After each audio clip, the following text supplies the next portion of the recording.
Keputusan Sintayong untuk membawa para pemain muda di Piala AFF menuai banyak perhatian publik. Namun dukungan positif mendominasi reaksi yang diberikan oleh para pecinta timnas. Rangkaian persiapan menuju turnamen bergengsi di Asia Tenggara itu pun sudah mulai. Sebanyak 33 pemain menjalani pemusatan latihan di Bali. Mayoritas nama yang sudah pernah berseragam merah putih. Meski menurunkan pemain muda, Sintayong menegaskan bahwa ia tetap mengusung target tinggi dalam Piala AFF. Kompetisi itu dimanfaatkan juga untuk mempersiapkan skuad menuju SEA Games. Di sisi lain menjadi momentum dalam mengembangkan potensi para pemain muda. Ini adalah turnamen yang cukup besar dan menjadi bagian dari persiapan untuk SEA Games. Para pemain muda memiliki potensi besar yang dapat dikembangkan untuk membantu kemajuan sepak bola Indonesia di masa depan. Seperti yang kita ketahui, lawan menggunakan tim senior mereka, sedangkan kami membawa pemain U22. Namun, kami akan membangun kekompakan dan menciptakan sesuatu yang baik, ungkap pelatih asal Korea Selatan itu. Di sisi lain, banyak penggemar merindukan Elkan untuk bergabung dengan timnas. Banyak komentar terus mengalir di media sosial untuk memanggil kembali Elkan Bagot untuk mengikuti ajang Piala AFF yang mana Sintayong hanya menurunkan skuad termuda dalam gelaran ini dibanding negara ASEAN lainnya yang memanggil skuad terbaik mereka. Elkan sendiri sudah pernah dipanggil STY pada AFF 2020. Namun setelah polemik Elkan Bagot dengan Sintayong memang masih berlangsung hingga kini, imbasnya namanya tak pernah masuk dalam lirikan Sintayong dalam beberapa event besar Indonesia. Sekaliber berlaga di kualifikasi Piala Dunia 2026, Sintayong juga tak memanggil Elkan untuk menjalani laga bersama timnas. Terakhir kali Elkan membela Indonesia saat berlaga di Piala Asia 2023 tahun lalu. 2 laga sebagai starter dicatatkan Elkan, yakni di laga kontra Irak dan Australia.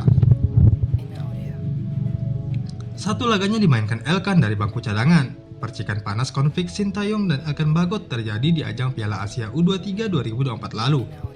Saat itu Elkan Bagot absen karena agenda Piala Asia U23 bertubrukan dengan jadwal klub. Namun Elkan kembali absen saat skuad timnas menghadapi Guinea pada playoff Olimpiade 2024. Banyak yang menilai absennya Elkan karena keinginannya sendiri.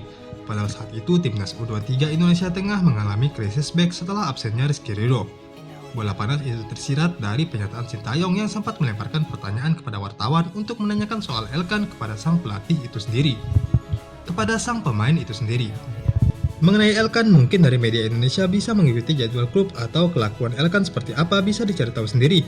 Lalu bisa dilihat sendiri Elkan bagaimana, ungkap Sintayong. Setidaknya ada 4 sinyal A1 Elkan bakal comeback membela Indonesia, di mana 1 diantaranya mencatut 1 di antara tokoh penting timnas. Kode pertama kembalinya Elkan ke timnas terlihat belum lama ini. Kode itu mencuat dari unggahan anak kesayangan Sintayong, Marcelino, di mana dalam unggahan selebrasi golnya terlihat Elkan Bagot turut memberikan like. Like yang diberikannya menandakan jika sang pemain masih menaruh harapan untuk bermain bersama Indonesia. Asa Elkan Bagot pun untuk comeback ke timnas dapat dilihat dari aksinya yang kedapatan masih memfollow IG resmi tim. Tentu adanya hal itu semakin menguatkan jika sinyal rujukan Elkan dan timnas tinggal menunggu waktu. Meski kedapatan sudah menghapus PSSI di bio Instagramnya, Elkan terlihat tak memfollow akun resmi Federasi Sepak Bola Indonesia itu. Ia masih terlihat saling follow dengan Instagram resmi PSSI, sehingga secara hubungan antara Elkan dengan PSSI masih terjalin. Keempat, Elkan masih terlihat memfollow akun milik Erick Thohir, tentu dengan masih saling follow antara keduanya. Erick Thohir bisa menjadi penyebatan bagi Elkan Bagot dan Sintayong yang disinyalir menjadi perseteruan hingga saat ini. Terlebih, kans timnas Indonesia ke Piala Dunia terbuka lebar, sehingga besar kemungkinan bisa menjadi daya tarik baginya. Berdasarkan hasil undian yang dilakukan di Hanoi pada Mei lalu, Thailand selaku juara bertahan tergabung di grup A bersama Malaysia, Singapura, Kamboja, dan Timor Leste. Sedangkan grup B dihuni oleh Indonesia, Vietnam, Filipina, Myanmar, dan Laos. Untuk mengikuti ajang ASEAN Cup 2024, Indonesia tidak akan diperkuat oleh skuad utama. Hal itu karena ASEAN Cup tidak masuk dalam kalender resmi FIFA, sehingga klub berhak untuk tak melepas para pemainnya.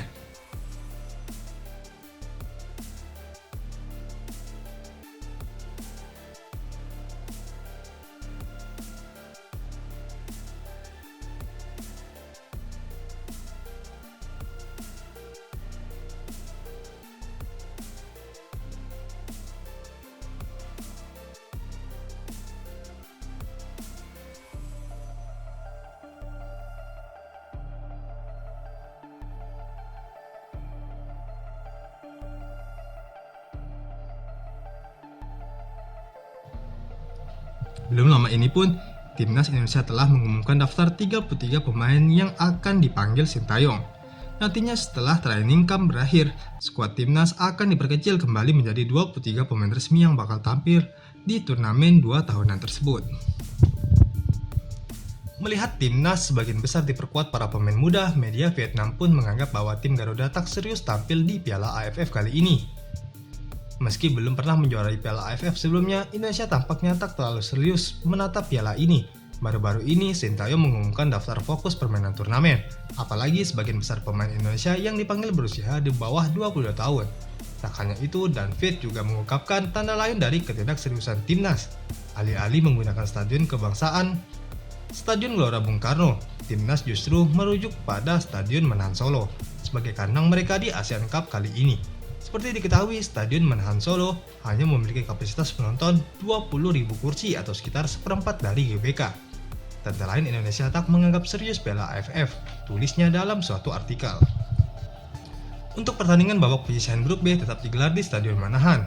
SUGBK dalam masa perbaikan sampai Maret 2025 untuk pertandingan melawan Bahrain, yakni pada kualifikasi Piala Dunia, ungkap Sumarji.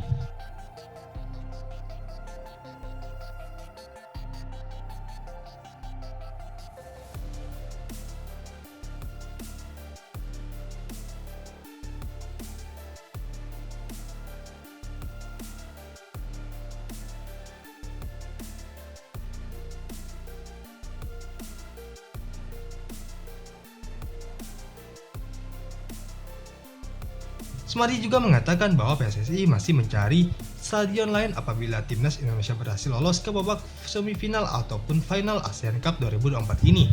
Pasalnya timnas kemungkinan besar tak bisa menggunakan Stadion Manahan lagi untuk babak tersebut karena kompetisi Liga 1 masih tetap bergulir. Kami masih mencari alternatif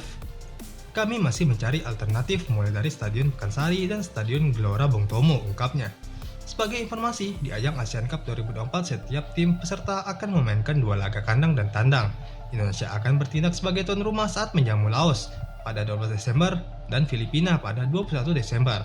Sedangkan 2 laga tandang yang akan dimainkan Indonesia yakni saat melawan Myanmar pada 9 Desember dan Vietnam pada 15 Desember.